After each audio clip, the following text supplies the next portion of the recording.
Jak Saso yang telah ketahuan identitasnya oleh Seyon malah mengancam Seyon dengan mengatakan bahwa tak akan ada orang yang percaya kepada Seyon walau Seyon memberitahu orang lain. Seyon terlihat sangat lilis karena tidak menyangka Jak Saso adalah orang yang telah membunuhnya. Jak Saso lalu pergi ke tempat Hejin dengan kondisi tubuh yang melemah karena luka di bahunya. Ia memberitahu Hejin bahwa dirinya adalah Taejin. Hejin kemudian teringat akan masa kecilnya yang rupanya Taejin selalu membantunya agar tidak disiksa oleh Pak Oh. Jak Saso lalu bercerita kalau setelah dirinya kabur, ia tak menduga Pak Oh berhasil menemukannya. 미안해, 수진아. Sepulangnya ke rumah, Jak Saso mendapati Pak Oh telah berada di rumahnya. Saat itu ia memberitahu Pak Oh kalau Hejin akan segera mendatangi Pak Oh karena ia telah mengancam Hejin. Pak Oh lalu menjahit luka di bahu Jak Saso kemudian pergi dari sana. Chamin yang mengetahui ibunya mendatangi orang tua Mido terlihat berdebat dengan ibunya karena ibunya selalu ikut campur mengenai wanita yang dikencaninya. Dari situ, Chamin tahu kalau selama ini ibunya juga telah menaruh alat pelacak di ponsel milik Hejin.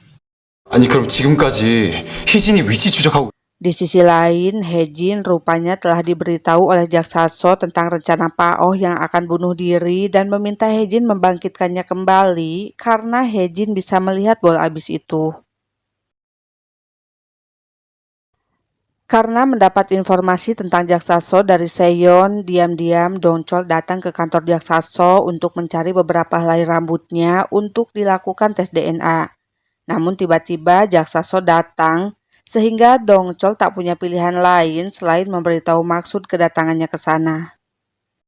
Mendengar perkataan Dongchol yang memintanya melakukan tes DNA, Jak Saso pun terlihat marah, akan tetapi akhirnya Dongchol berhasil mendapatkan sampel yang dibutuhkannya. Sementara itu, Seyon semakin terkesan melihat Chamin yang bekerja dengan baik, namun ia juga merasa kesal saat melihat Chamin tebar pesona kepada para pelanggan setiap produk kosmetiknya. Lalu, Seyon mendapat telepon dari Dongchol. Rupanya Hejin dan ibunya pergi tanpa pamit dan hanya meninggalkan catatan untuk Seyon. Beberapa saat kemudian, Hejin terlihat menemui Jak Saso untuk menanyakan keberadaan Pak Oh. Karena hasil tes DNA Jak Saso telah direkayasa yang membuktikan ia bukan putra Pak Oh, akhirnya Dongchol diberhentikan sementara dari kepolisian dan Seyon sangat ngejenghok mendengar kabar tersebut. Karena sebelumnya Seyon sangat yakin kalau Jak Saso adalah putra kandung Pak Oh. Kemudian ketika Seyon merasa gelisah dan tak bisa tidur setelah mendapat informasi itu, Chamin mengajak Seyon pergi ke suatu tempat agar perasaan Seyon menjadi lebih baik. 오길 잘했지?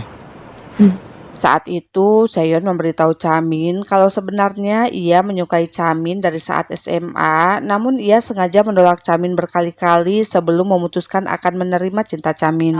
좀 몇 번 튕기다가 좀 받아주려고 치면 Chamin yang merasa senang mendengar Seyon menyukainya dari dulu, mengkisi Seyon dan memberikan sebuah kalung kepadanya, kemudian secara resmi mengajaknya berkencan. 연인 그거 하자 우리. Pagi harinya, Chamin mendapat telepon dari Pak Pak yang mengajaknya ketemuan nanti malam untuk membicarakan sesuatu. Akan tetapi, Pak Pak malah ditangkap polisi karena telah dijebak oleh seseorang. Sementara itu, Seyon mendapat pesan dari Hejin yang katanya ingin mengatakan sesuatu kepadanya.